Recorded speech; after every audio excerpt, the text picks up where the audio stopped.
Announced a temporary ceasefire against armed opponents effective to allow relief and rehabilitation operations following last week's deadly earthquake. Myanmar's military regime announced a temporary ceasefire against armed opponents effective to allow relief and rehabilitation operations following last week's quake. The ceasefire was to facilitate rehabilitation of the country after the disaster, which killed over 2,700 people and triggered a humanitarian crisis.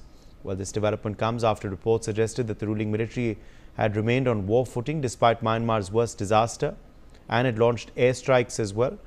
However, now Min Aung Hlaing has said that the military had halted its offensives. Mendi Garg is joining us for more on this story. Mendi, this news would come as relief for aid agencies working in Myanmar.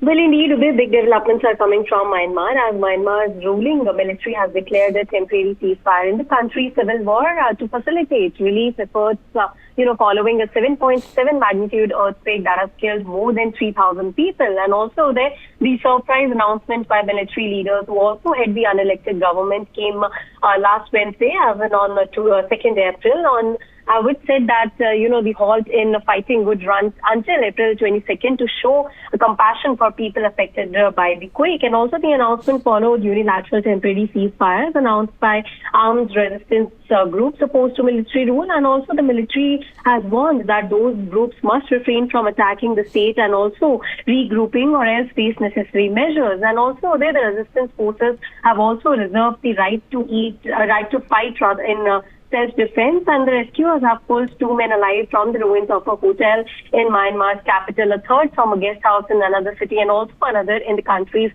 second city. So, the quake hit midday Friday on 28 March, toppling thousands of buildings, collapsing bridges and buckling roads, and the death toll has now risen to 3,003 with more than 4,500 people injured. And, the quake has worsened an already dire humanitarian crisis due to Myanmar's civil war also, and more than 3 million people had been displaced from their homes, and nearly 20 million were in need even before it hit yesterday.